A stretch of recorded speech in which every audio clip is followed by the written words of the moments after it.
सो hello everyone, good evening guys. Basically इस video में हम लोग बात करने वाले हैं how I revise full NEET syllabus just within 1 month, like 3 मई 2026 से 21 जून 2026 तक। मतलब बेसिकली हम लोग रीनीट की बात करने वाले हैं, ठीक है। सो 3 मई 2026 से पहले की बात मैं किसी और वीडियो में करूँगा कि कैसे मेरे घर वाले नहीं मान रहे थे फॉर 1 मोर ड्रॉप्स। पापा तो नहीं मान रहे थे बट मम्मी ने कैसे सपोर्ट किया। लाइक मेरा मन था कि मुझे बीडीएस मिल रहा था बट मुझे लास्ट ईयर बीडीएस नहीं चाहिए था यार, मुझे एमबीबीएस चाहिए था। और थर्ड ड्रॉप में ऑब्वियसली फैमिली सपोर्ट नहीं करती है। सो या मैं बिना बताए घर से निकल गया था क्योंकि मुझे एमबीबीएस ही करना था, मुझे बीडीएस नहीं करनी थी पूरी life. So yeah I will tell you about this in another video. So let's start करते हैं। 3 मई को पेपर हुआ। काफ़ी हैप्पी थे, मतलब सेंटर के बाद निकलने के बाद काफ़ी मुझे अच्छा फील हो रहा था क्योंकि मुझे लग रहा था कि मेरे 700 प्लस आ जाएंगे। क्योंकि क्या होता है ना कि आप अपना मेजर में भी देखना, आप अपना माइनर में जो भी टेस्ट दे रहे हो वीकली, आप उसमें रियलाइज़ करना कि लाइक यदि आपके जैसे आप टेस्ट सेंटर पे देते हो पेपर, तो यदि सारे 600 बन रहे हैं ना, तो आप यदि पेपर से बाहर निकल के बाहर मतलब ऐसा लगेगा कि आपका 700 आ रहा है। यदि सारे 600 बन रहा होगा तो लगेगा कि 700 आ रहा है, और यदि 600 आ रहा होगा तो लगेगा कि सारे 600 आ रहा है। मतलब लिटरली जो बना के आते हैं तो काफ़ी ज़्यादा लगता है, ऐसा आप रियलाइज़ किए होंगे। सो 3 मई 2026 को फाइनली हमारा पेपर हो गया। हम पेपर दे के आए, आराम से रिलैक्स थे। लग रहा था कि सारे 600 700 आ जाएंगे, जो कि आया भी। 656 था मेरा स्कोर नीट में। सो या मुझे लग रहा था कि ठीक ठाक कॉलेज मिल भी जाएगा। सो बेसिकली मैं आया, उसके बाद अपने दोस्तों से बात किया। लाइक उसके बाद आया मैं अपने दोस्तों से बात किया लाइक उसके बाद मैं आया अपने दोस्तों से बात किया, थोड़ा रिलैक्स किया 1-2 घंटे के बाद। मतलब 7-8 बज रहे थे। उसके बाद मैंने डिसाइड किया कि मुझे पहले से ही शौक था वीडियो बनाने का, कंटेंट क्रिएशन का। मुझे क्लास 11 से शौक था, मतलब पहले भी था, अभी भी है और आगे भी रहेगा। मुझे मज़ा आता है बनाने में video, literally I don't know why but मुझे मज़ा आता है बस। सो मैं एक फ़ोन उठाया, मेरे पास था, एक कैमरा सामने रखा और बोलना स्टार्ट कर दिया 3 मई को। सो या थोड़ा वायरल गया, ज़्यादा नहीं गया, थोड़ा सा बस 5-6 हज़ार व्यू गए थे, इससे ज़्यादा नहीं गया बट ठीक ठाक था, मतलब काफ़ी था, इतना एक्सपेक्ट नहीं किया था। सो या ऐसा था। तो यदि मार्क्स का बात करूँ तो जब पता चला कि मेरा सो यदि मार्क्स का बात करूँ तो जब पता चला कि मेरा 656 आ रहा है, सो इनिशियली तो काफ़ी मतलब मैं खुश हुआ। मतलब लिटरली लग रहा था कि कॉलेज तो मिल जाएंगे, बस पेपर लीक वगैरह ना हो, जो कि वही हुआ भी। मतलब आराम से 1-2 दिन के बाद धीरे धीरे पता चलने लगा, जयपुर में लीक हो गया, यहाँ लीक हो गया, वहाँ लीक हो गया। लीक लीक इतना होते रहा कि धर्मेंद्र प्रधान का भी लीक होने लगा। सो धीरे धीरे डिसअपॉइंट होने लगा था। लाइक मतलब कॉलेज तो मिलेगा बट उतना अच्छा नहीं मिलेगा। मतलब जैसा सोच रहा था कि 656 पे एम्स मिल जाएगा, कोई ढंग का कॉलेज मिल जाएगा, एम्स पटना, पीएमसीएच ये सब मिल जाएगा। बट जैसे जैसे पेपर लीक हो रहा था लग रहा था कि अब ढंग का कॉलेज तो नहीं मिलेगा, लिटरली लाइक कोई घटिया कॉलेज मिल जाएगा। क्योंकि जैसे 2024 में हुआ था भाई, कट ऑफ 650। मैं पूरे साल इतनी मेहनत किया, इतना क्वेश्चन प्रैक्टिस किया, इतने सारे मेहनत सब पानी में चला गया, छपाक ऐसा। मतलब एक झटके में सारा मेहनत पानी में, वापस उतना मेहनत विद इन 1 मंथ करना था, ऐसा लाइक। सो ऑब्वियसली दुःख हुआ, काफ़ी दुःख हुआ। और एक ये भी रीज़न था कि मैंने अपना सारा नोट्स भेज दिया था, क्योंकि बेसिकली ना ये मेरा लास्ट अटेम्प्ट था, राइट।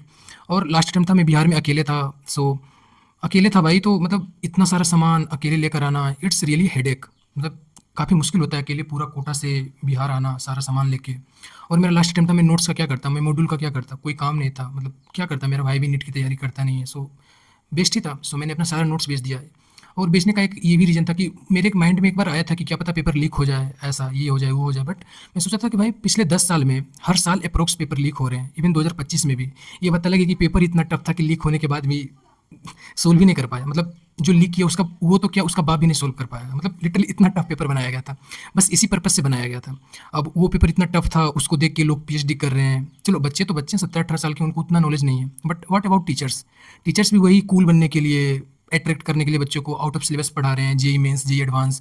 कुछ लोग तो बच्चे लिटरली कमेंट सेक्शन में बोल रहे थे, टेलीग्राम पे बोल रहे थे, भैया मैं जेई एडवांस का तैयारी कर लूँ क्या, जेई एडवांस का क्वेश्चन लगा लूँ क्या। चलो एक लेवल तक जेई मेंस तक चलो ठीक है भाई, जेई एडवांस पीएचडी तुम्हें नहीं करना है नीट के लिए, ठीक है। आप बेसिक पे जाओ, एनसीईआरटी पे जाओ, यही मोर देन सफिशिएंट है, ठीक है। बिल्कुल भी इधर उधर भागने की जरूरत नहीं। मैं जेई एडवांस तो छोड़ो, मैं जेई मेंस का भी तैयारी नहीं किया था, मतलब उसका भी पीवाईक्यू वगैरह नहीं किया था। आप कॉन्सेप्ट इतना क्लियर रखो ना, कि मतलब इतना क्रिस्टल क्लियर रखो कि लाइक कैसा भी पेपर आए, आपका टेस्ट में कैसा भी पेपर आए, आपका नीट में भी कैसा पेपर आए, मतलब कोई ऑल इंडिया टेस्ट, एआईटीएस या ओटीएस, जो भी ब्ला ब्ला ब्ला कोई भी टेस्ट हो, आप अपना कॉन्सेप्ट इतना क्रिस्टल क्लियर रखो ना कि लाइक ऑन द स्पॉट सारे क्वेश्चन बन जाए, ऐसा। मतलब इतनी अच्छी तैयारी रखो। क्या करेंगे भाई, मैं जेई मेंस का तैयारी मतलब पीवाईक्यू करके, यदि आपके पास टाइम है तो करो। मैं ये नहीं बोल रहा हूँ कि करोगे तो फिर आपको नुकसान होगा, ऑब्वियसली फायदा ही होगा। बट ऐसा जेई एडवांस मेंस ये सब का पीवाईक्यू वगैरह कर सकते हो यदि टाइम है तो। मतलब एडवांस का तो बिल्कुल भी नहीं करना है आपको, पीएचडी बिल्कुल भी नहीं करना है भाई। लिटरली बेसिक और एनसीईआरटी पे रहो, और जो मटेरियल आप फॉलो कर रहे हो एलियन या आकाश का, आप प्लीज़ उसको सोल्व करो, हो जाएगा, ईज़िली सिलेक्शन हो जाएगा और गुड रैंक के साथ होगा। मैं सही बता रहा हूँ, मैं ना जेईई मेन का आज तक पीवाईक्यू किया हूँ, ना एडवांस का किया हूँ, कुछ भी नहीं किया हूँ। बस मैं एलएन का मटेरियल फॉलो किया और बस पीवाईक्यू लगाया। इसके अलावा मैंने कुछ किया ही नहीं, कुछ भी एक्स्ट्रा करने की ज़रूरत ही नहीं है। आपके पास इतना टाइम है तो जेईई की जगह आप एनसीईआरटी पे जाओ ना, बैक एक्सरसाइज करो, एनसीईआरटी पढ़ो, थ्योरेटिकल पोर्शन पढ़ो। क्यों अपना टाइम वेस्ट कर रहे हो जेईई में? उतना टफ नहीं आएगा भाई। नीट 2026 का पेपर ले लो, कितना मक्खन जैसा ईजी था। क्या फ़ायदा इतना ज़्यादा पढ़ने का? कोई फ़ायदा नहीं हुआ ना। तो यही मैं बता रहा हूँ कि बिल्कुल भी इधर-उधर भागने की, डिस्ट्रैक्ट होने की ज़रूरत नहीं है। आप बेसिक पे रहो, कभी भी इधर-उधर मत भागना प्लीज़, प्लीज़, प्लीज़, प्लीज़, कहीं भी मत जाना। सो नीट 2025 का पेपर देखकर लोगों को लगने लगा कि पेपर टफ आएगा, ये आएगा, वो आएगा। सो पीएचडी लेवल तक फिजिक्स पढ़ रहे हैं, पीएचडी लेवल तक केमिस्ट्री पढ़ रहे हैं, इतना ज़्यादा वास्ट, इतना ज़्यादा ये मॉड्यूल सोल्व कर लूँ, इसका पीवाईक्यू लगा लूँ, ये बुक सोल्व कर लूँ, वो बुक सोल्व कर लूँ। भाई इतना बिल्कुल भी करने की ज़रूरत नहीं है।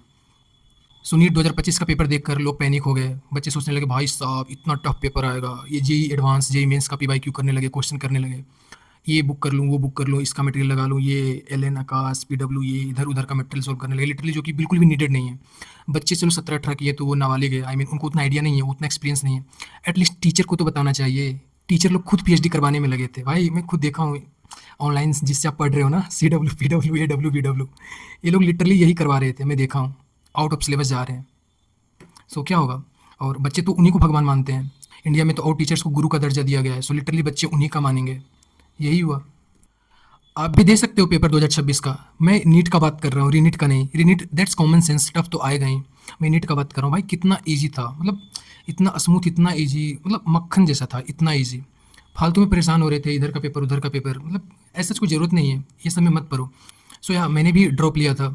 मेरे सामने भी काफ़ी सारे थॉट्स आए थे, पेपर टफ आएगा, यहाँ से क्वेश्चन आएगा, वहाँ से क्वेश्चन आएगा। सो या बट मैं तो अपने बेसिक से ही जुड़ा रहा, मतलब इधर उधर बिल्कुल भी भागना नहीं है, ऑन द ट्रैक रहना है। मतलब ऐसा मैंने अपने आप को बांध रखा था कि इधर उधर बिल्कुल भी जाने का नहीं है। मैंने सिर्फ एलन का मटेरियल यूज किया और सिर्फ लेक्चर देखा। आप भी लेक्चर देख सकते हो। वैसे लेक्चर की बात करूँ तो आप मेरा टेलीग्राम चैनल ज्वाइन कर सकते हो। आप वहाँ पे आपको यदि लेक्चर चाहिए, मैंने भी लास्ट ईयर खरीदा था। मुझे रवि दुबे सर का लेक्चर मैंने खरीदा था लास्ट ईयर। मैंने डीजे सर का लेक्चर खरीदा था, क्योंकि मैं लास्ट ईयर मतलब सेल्फ स्टडी किया था ना। सो मैं वहाँ से लेक्चर लिया था। यदि आपको भी लेक्चर चाहिए तो आप टेलीग्राम चैनल मेरा ज्वाइन कर सकते हो, मेरे डिस्क्रिप्शन में दिया हुआ है। आप वहाँ चैनल ज्वाइन करके मुझे डीएम कर सकते हो, मैं आपको लेक्चर प्रोवाइड कर दूँगा। लास्ट ईयर कोटा में था तो अप्रोक्स मुझे सारे फैकल्टी के बारे में पता है। I am experience actually. So या मुझे अप्रोक्स सारे फैकल्टी के बारे में पता है कि कौन टॉप फैकल्टी है, कौन एवरेज है, मतलब सारे टॉप फैकल्टी का सब्जेक्ट और उसका सब कुछ मालूम है। आप मेरा लास्ट वीडियो में देख सकते हो। मैं कोटा का, एलन कोटा का, या अब जो भी अलग अलग कोचिंग में गए हैं जो टॉप फैकल्टी हैं, जैसे इंसाफ अली सर इकोलॉजी के लिए, एमपी सर महेश पटीदार सर जेनेटिक्स के लिए, मतलब लिटरली दे आर लीजेंड। और एजी सर, ये सब तो आप जानते ही होंगे। सो यार मुझे आइडिया है इसका कि कौन बेस्ट फैकल्टी है। सो आप मेरा लास्ट वीडियो देख सकते हो, उसी टॉपिक पे था मेरा। ठीक है, सो टॉपिक पे वापस आते हैं। जाऊँ मतलब I was totally blank, so panic, सब कुछ खत्म हो गया था। लग रहा था कि भाई मतलब पूरे साल इतना मेहनत किया था, सब कुछ पानी में चला गया, ऐसा लग रहा था। फिर मैंने अपने दोस्तों से बात किया कि भाई मेरा नोट्स खो गया, कुछ भी नहीं बचा हुआ है, मैं क्या करूँ, मुझे समझ में नहीं आ रहा है। जैसे कि देखो, आप बायो एनसीईआरटी से पढ़ सकते हो, केमिस्ट्री चलो ठीक है, ऑर्गेनिक इनऑर्गेनिक आप एनसीईआरटी से पढ़ सकते हो, but what about physical chemistry, what about physics? एक बार सोच के देखो मेरे ऊपर, मतलब मैं उस टाइम पे क्या सोच रहा होगा, आप यदि होते तो क्या करते? मतलब लिटरली मुझे मुझे पता है काफ़ी लोग अच्छा किए होंगे नीट में, बट रीनीट में फिसल गए होंगे यार, काफ़ी लोग होंगे। बट मैं किसी तरह से इसको टैकल किया, thankfully.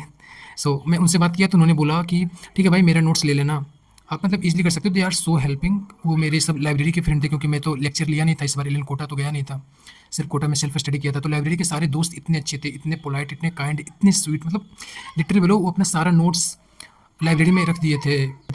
So basically at that point I was totally blank. मुझे समझ में नहीं आ रहा था क्या पढूँ, किसका नोट्स पढूँ, मतलब एनसीईआरटी पढूँ, क्या पढूँ, मतलब कुछ भी समझ में नहीं आ रहा था। कि लग रहा था जैसे कि मैंने पिछले जो भी 2-3 साल मेहनत किया, इतनी शिद्दत के साथ, इतना मेहनत, 4-4 बजे उठ के पढ़ा हूँ, मतलब सब पानी में चला गया एक झटके में, ऐसा लग रहा था। फिर 1-2 दिन गया, धीरे-धीरे नॉर्मल हुआ। फिर मैं अपने दोस्तों से बात किया कि भाई मेरा सारा नोट्स चला गया, मैं क्या पढूँ? तो उन्होंने बोला कि कोई बात नहीं, आप कोटा आ जाओ, मैं सारा नोट, मतलब वो लोग इतने अच्छे थे, इतने काइंड, इतने पोलाइट, इतने sweet, literally they are really nice people. मैं कोटा में इस बार कोचिंग नहीं लिया था ना, दैट्स ऑब्वियस, सारे बच्चे अफोर्ड नहीं कर सकते 1.5 लाख। सो या मैं लाइब्रेरी ज्वाइन किया था, तो लाइब्रेरी के थे 6-7 दोस्त, काफ़ी अच्छे थे, मतलब हम लोग का ग्रुप था एक, काफ़ी अच्छा था, मतलब सब सब पढ़ने वाले थे। सो या उन लोगों ने काफ़ी हेल्प किया। सो सब कुछ अच्छा हुआ और सिलेक्शन हो ही गया फाइनली। मुझे मालूम है कि काफ़ी लोग होंगे जिनका काफ़ी अच्छा मार्क्स आया होगा नीट में, आई मीन 656 से ज़्यादा ही आया होगा, मे बी 700 भी आया होगा, बट किसी रीज़न से एक मंथ में वो पूरा रिवाइज नहीं कर पाए होंगे। सो मे बी इस ईयर उनका सिलेक्शन नहीं हो पाया होगा, बट लाइफ है। It's not easy. बट ये 1 मंथ का जर्नी इतना आसान भी नहीं था यार, मतलब